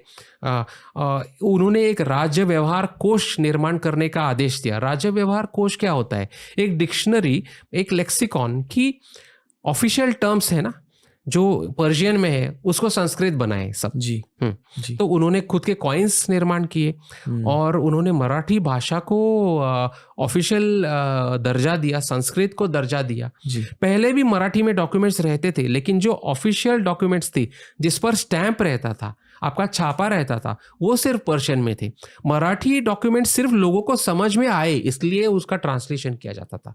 तो अभी मराठी डॉक्यूमेंट्स ऑफिशियल होने लगे, तो वो भाषा को एक बार फिर महत्व प्राप्त हुआ। तो अपनी संस्कृति को, अपनी समाज को, अपने धर्म को जिंदा रखना, ये भी उन्होंने अपना एक कार्य समझा। और देश भर के लोग जान रहे थे उनके बारे में। उसका मैं आपको एक उत्तम उदाहरण दूंगा जी। 1670 में उनके पास एक 20 साल का लड़का आ जाता है, उसका नाम है छत्रसाल। वो है छत्रसाल बुंडेला। वो मुगलों के कैंप में, आर्मी में काम कर रहा है। उसके माँ बाप को औरंगजेब ने मार दिया है और वो औरंगजेब की नौकरी कर रहा है, औरंगजेब के सैन्य में। वो आता है बुंदेलखंड से, तो दिल्ली के नज़दीक है। और वो शिवाजी के बारे में उसने बहुत सुना है, क्योंकि वो बहुत पराक्रमी एक हिंदू मराठा है। तो वो उसको मिलने का उसे बहुत कुतूहल है और वो उसे मिलने आता है, उनसे मिलने आता है शिवाजी महाराज से। शिवाजी महाराज उसको मिलते हैं। वो बोलता है कि मुझे औरंगजेब का ये सैन्य पसंद नहीं है, मुझे उसके लिए काम नहीं करना है, क्योंकि वो धर्म पे हमला कर रहा है, समाज पे हमला कर रहा है, वो धर्मांध है। तो मुझे ये उसके साथ काम करना, और वो क्रूर है, ही इज ऑप्रेसिव, तो मुझे आपके साथ जुड़ना है। तो शिवाजी महाराज कहते हैं कि तुम मराठा सैन्य में मत आओ छत्रसाल, तुम तुम्हारे राज्य में वापस जाओ और अपना खुद का राज्य प्रस्तापित करो। तुम मेरे साथ आओगे, आपको यश मिलेगा तो उसका श्रेय मुझे मिलेगा, लेकिन आप वापस जाओ, आपके लोगों को स्वतंत्रता दे दो वहां पे, आपकी भूमि पर। तो छत्रसाल को वहां से स्फूर्ति मिलती है, इंस्पिरेशन मिलता है। ये नॉर्थ इंडियन है, ये उत्तर भारत से आया हुआ एक बुंदेलखंड से है। वो वापस जाता है और अपना खुद का राज्य निर्माण करता है। ऑफ कोर्स वो also there are times when he has adjustments with the Mughals. तो कभी कभी मुगलों के साथ भी जुड़ जाता है भविष्य में, परिस्थिति के रूप में, लेकिन वो अपना खुद का राज्य प्रस्तापित करता है। तो उसका पूरा इंस्पिरेशन शिवाजी महाराज है। तो शुरुआत में जो आपने कहा ना कि शिवाजी महाराज सबके लिए महत्वपूर्ण है, शिव महाराष्ट्र के लिए नहीं, पूरे भारत के लिए, क्योंकि शिवाजी महाराज का इंस्पिरेशन पूरे भारत भर चला गया। और Chhatrasal took direct inspiration from Shivaji महाराज।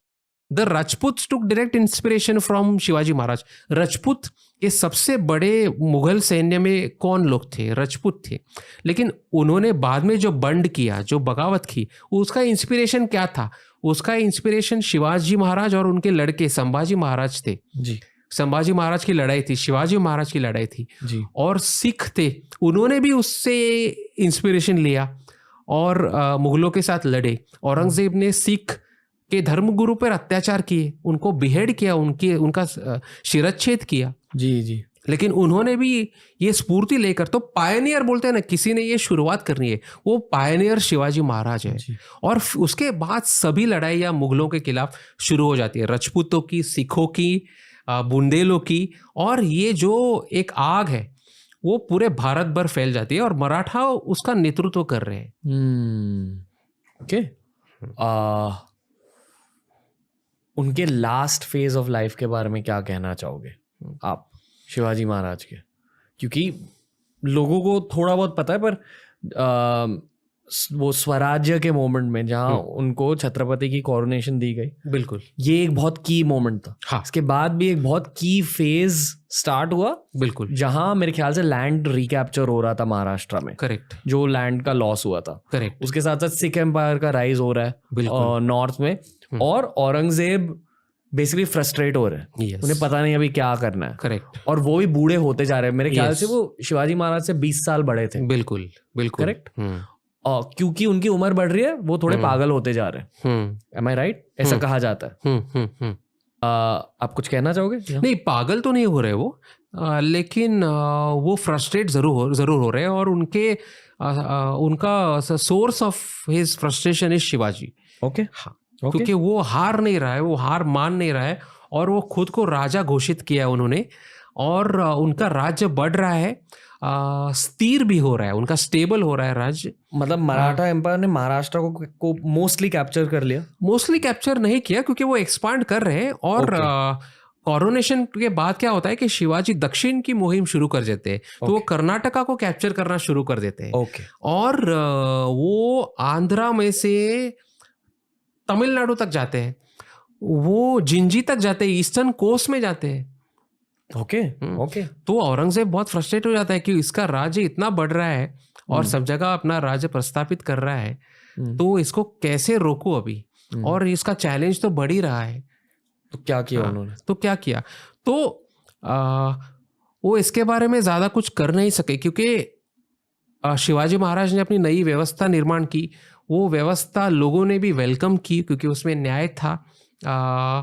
उन्होंने खुद की नेवी निर्माण की, तो उनका ट्रेड भी शुरू हो गया, अन्य देशों से भी शुरू हो गया, वेस्ट एशिया में जी ट्रेड।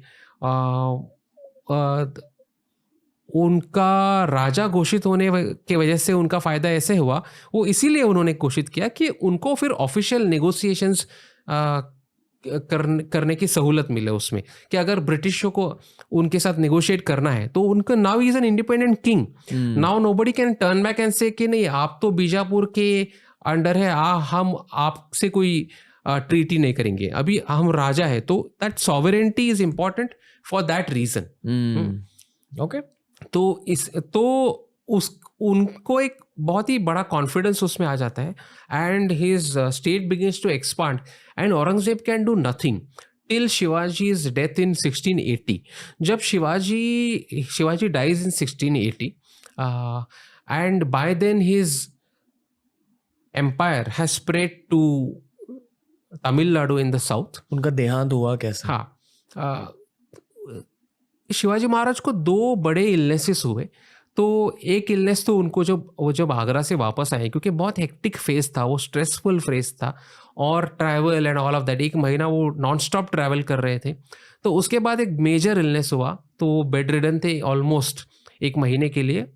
उसके बाद 10 साल के बाद 1676 में और एक बड़ा इलनेस हुआ, because you're constantly on the horse, you're constantly working on the administration, और खुद बिल्ड कर रहे हैं तब, तो उनकी तबीयत थोड़ी सी डेलिकेट हो गई थी। At the age of 50, when he was just 50 years old, he developed a very high fever for a week.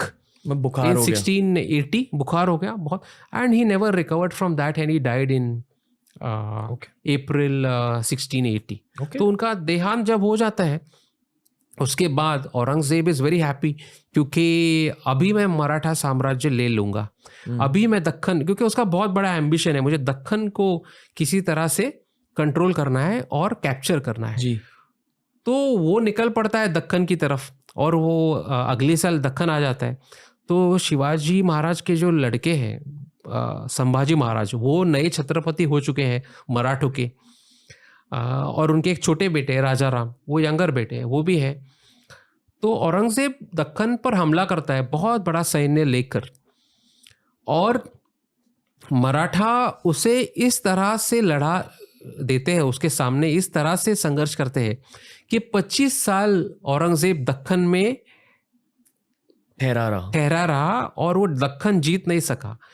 तो औरंगजेब 25 साल दक्कन में रहता है और उसके सरदार, उसके मिलिट्री जनरल्स, उसके घर के लोग भी बोल रहे हैं चलो अभी वापस उत्तर भारत में जाएंगे और आगरा में, दिल्ली में जाएंगे, we want to go back home, हमको घर जाना है वापस। वो तैयार ही नहीं रहता क्योंकि उसको दक्कन को किसी भी परिस्थिति में कैप्चर करना है, कब्जा करना है उस पे। और वो सक्सीड नहीं करता, वो फेल हो जाता है और वहीं पे मरता है। और ये दक्कन में शायद उनकी लाइफ की एक स्ट्रेटेजिक गलती भी थी, बिल्कुल, क्योंकि नॉर्थ से सिख एम्पायर भी अटैक कर रहा था मुगल, बिल्कुल, और वहां अटेंशन नहीं पे किया। हाँ। फिर क्या हुआ उसके बाद? ऐसे होता है कि संभाजी को एक इम्पॉर्टेंट इंसिडेंट मैं आपको बताता हूँ कि संभाजी को बहुत ही क्रूरता से औरंगजेब मार देता है। जो शिवाजी महाराज के बेटे हैं, वो उनके खिलाफ बहुत बड़ी तरह से संघर्ष कर रहा है और मराठा सरेंडर नहीं हो रहे, और संभाजी मराठों का नेतृत्व कर रहे हैं बड़े धैर्य से, बड़े ही करेज से और बड़े ही फियरलेसली उनको फेस कर रहे हैं। तो संभाजी को कैप्चर किया जाता है 1689 में, और औरंगजेब हुक्म देता है कि उनकी आंखें निकाली जाए। तो उनकी आंखें निकाल दी जाती हैं बहुत ही क्रूरता से, उनके हाथ तोड़े जाते हैं। औरंगजेब हुक्म ऐसे करता है कि पूरे नगर में इनको घुमाया जाए कैदी के रूप में, और लोगों को बताया जाए कि अगर औरंगजेब को कोई चैलेंज कर देता है तो उसका ये हाल हो जाता है। तो संभाजी और उनके एक कॉलीग है, एसोसिएट है, कवि कलश नाम के, उन दोनों को पूरे नगर में इस तरह से कैदी के रूप में घुमाया जाता है, with hands in chains, with legs in chains, और 15 दिन उनको टॉर्चर किया जाता है। आंखें निकालना, दूसरी तरह का टॉर्चर, इस्लाम का स्वीकार करो, इस तरह का इस तरह की धमकी।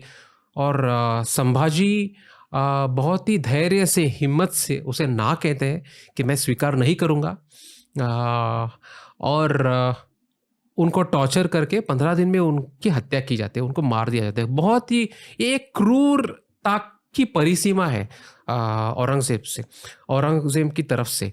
और उनका खून करने के बाद वो उससे भी वो संतुष्ट नहीं है औरंगजेब।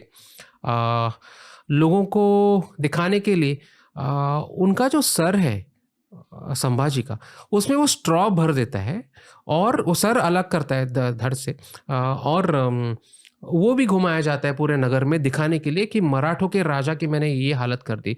और Sambhaji becomes a source of inspiration for the Marathas, क्योंकि मराठों को इतना दुख होता है कि हमारे छत्रपति के साथ इस प्रकार का बर्ताव किया गया, इस आदमी ने ऐसा किया छत्रपति के साथ और शिवाजी महाराज के बेटे के साथ, और हमारा एक हिम्मत वाला नेता, एक नेतृत्व इस क्रूरता से मारा कि वो एकदम गुस्से से उभरते हैं और औरंगजेब को इस प्रकार से उसके खिलाफ लड़ाई देते हैं कि औरंगजेब दक्कन में मर जाता है और वो यशस्वी नहीं होता है।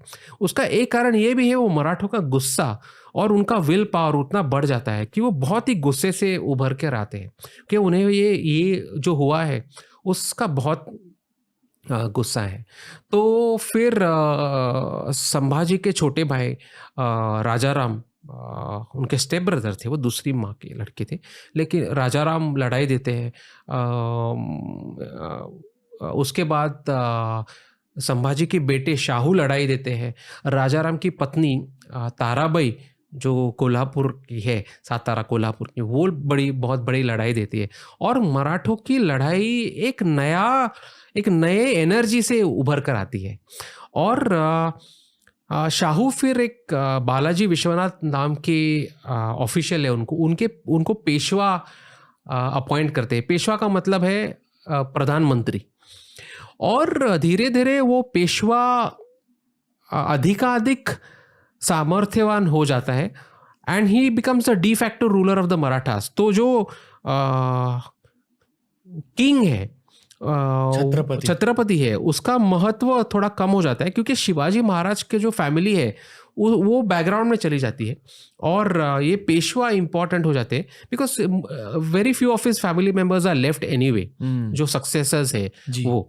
तो most of them have sacrificed themselves, they have fought hard, they have died, and then the Peshwas take over, and then the Maratha साम्राज्य और भी बढ़ता है। बाजीराव पेशवा दूसरा पेशवा है, वो इतना, बाजीराव वन, वो इतना यशस्वी हो जाता है कि वो मराठों का राज पूरे भारत भर लेकर जाता है और अलग अलग सरदार प्रस्थापित हो जाते हैं। जैसे सिंधिया हो जाते हैं ग्वालियर में, नागपुर में भोसले हो जाते हैं, बड़ौदा में गायकवाड़ हो जाते हैं, दूसरी जगह दूसरे लोग हो जाते हैं और फिर वो अपना अपना साम्राज्य निर्माण करते हैं। उसका एक नेगेटिव इम्पैक्ट भी होता है कि खुद का साम्राज्य हो जाने से अंतर्गत लड़ाई भी बहुत शुरू हो जाती है। हर सरदार के अपनी फीफडम शुरू हो जाती है और मराठा साम्राज्य मजबूत होकर भी इन अंतर्गत वादों के वजह से अंतर्गत संघर्षों के वजह से धीरे धीरे अपनी यश के शिखर पर पहुंचने के बाद, मतलब अटक तक पहुंचने के बाद, बंगाल के बाद पहुंचने के बाद धीरे धीरे से fade away, it starts fading away. और ब्रिटिश भी आ जाते हैं with their superior arms and ammunition and with this internal conflict the British finally take over and ये climax sorry हो गया and the Maratha Empire actually collapses completely in 1818। तो शिवाजी महाराज का देहांत कब हुआ रफली? 1680। जो भी आप कह रहे हो बाजीराव के बारे में, ये अगले 100 सालों के अंदर हो गया। बिल्कुल बिल्कुल। और मराठा एम्पायर एकदम एक्सपैंड हो गया 18th सेंचुरी में। मैं 18th सेंचुरी की बात कर रहा हूँ, एक्सपेंशन की। हाँ, so you can call it the Maratha century in India, क्योंकि वहाँ उस सेंचुरी में मराठा साम्राज्य का बहुत बड़ी तरीके से एक्सपांशन हो जाता है। अलग अलग पेशवा आ जाते हैं, Peshwa 1, Peshwa 2, Madhavrao Peshwa, Sadashivrao Bhau, other generals who fight valiantly and expand the Maratha power. But slowly the Maratha power then fades away because the British have come and they have started मेरे ख्याल से क्योंकि औरंगजेब के भी कोई वर्दी सक्सेसर्स नहीं थे, उनके बाद जो मुगल्स आए वो स्ट्रॉन्ग नहीं थे। बिल्कुल। औरंगजेब मतलब जितने भी ईवल थे, उनमें जितनी भी बुराई थी, वो थे तो एक बहुत ही जबरदस्त आर्मी जनरल। बिल्कुल, मतलब सेनापति बहुत जबरदस्त। हाँ, वो सही बात है। उनके बेटे इतने अच्छे लीडर भी नहीं थे, इतने अच्छे सेनापति भी नहीं थे और वो कमजोर हो गए। उनकी बहुत इंटरनल फाइट्स भी हुई जी। और मराठों ने उनके साथ एक पैक्ट किया कि आप नॉमिनली इंचार्ज रहो लेकिन हम राज्य करेंगे। तो मराठा एक्सपांशन करना शुरू किया और nominally the Mughals were still ruling Delhi, but the de facto rulers, जो सचमुच रूलर्स है, वो मराठे हो गए जी।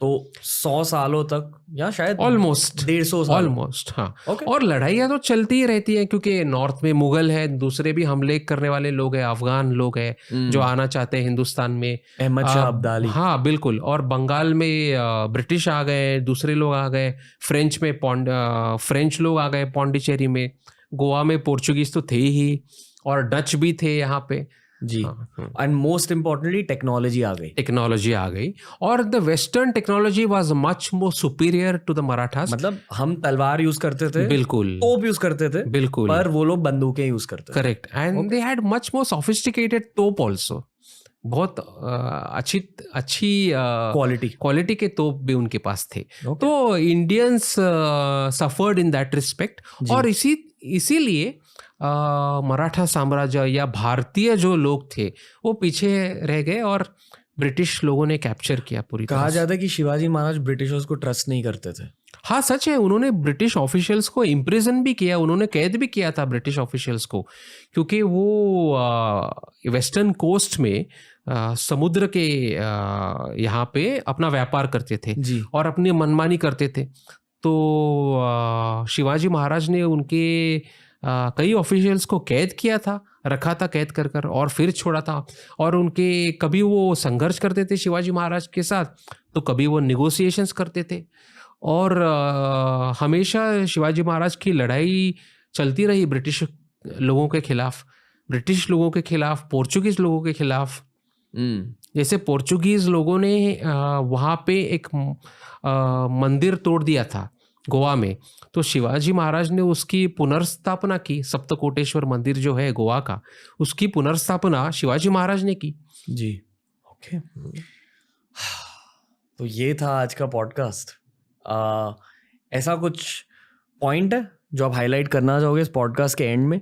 क्योंकि हमने बहुत झट से एक बहुत ही डिटेल्ड कहानी बताई है, पर जो मैंने पॉडकास्ट के स्टार्ट में कहा कि भारतवर्ष को इस छत्रपति के बारे में जानने की ज़रूरत है, मैं फिर से आपसे पूछूंगा कि क्यों मॉडर्न डे में 2023 में लोगों को इनके बारे में क्यों जानना चाहिए?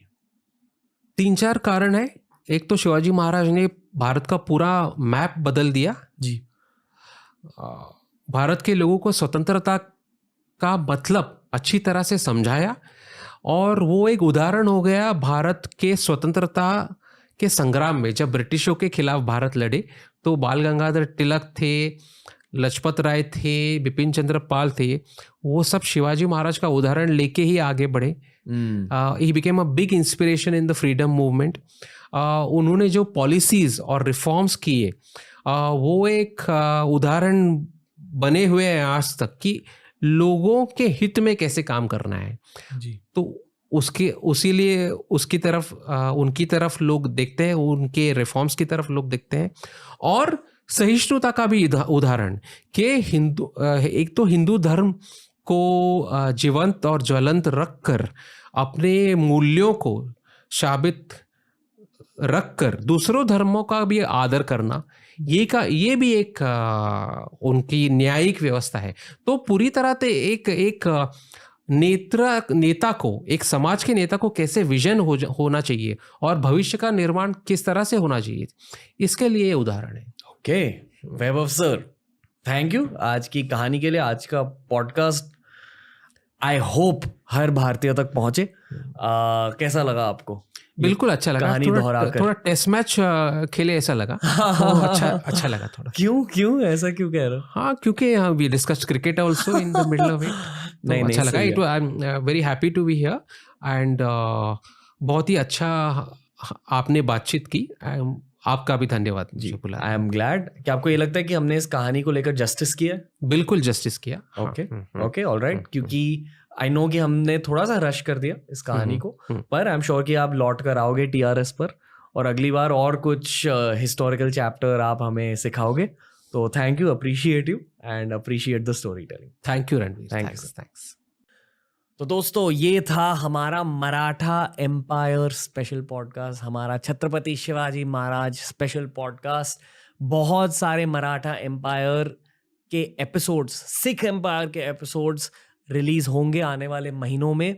हमें बताइए कि आज का एपिसोड आपको कैसा लगा, और हमें गेस्ट रिकमेंडेशंस भी दीजिए। दोस्तों, हिस्ट्री अगर सीखनी है ना, आप कभी स्कूल कॉलेज में हिस्ट्री नहीं सीखोगे, आप सिर्फ पॉडकास्ट के थ्रू और सेल्फ स्टडी के थ्रू हिस्ट्री ज्यादा जानोगे। तो TRS फॉलो करते रहिए, TRS क्लिप्स हमारा हाइलाइट्स चैनल भी देखिए अगर आपको झट से बहुत ज्यादा नॉलेज डाउनलोड करनी है तो। Lots of love from Ranveer and the team. बहुत ही जल्द हम लौट कर आएंगे ऐसे ही धमाकेदार एपिसोड्स के साथ। जय हिंद।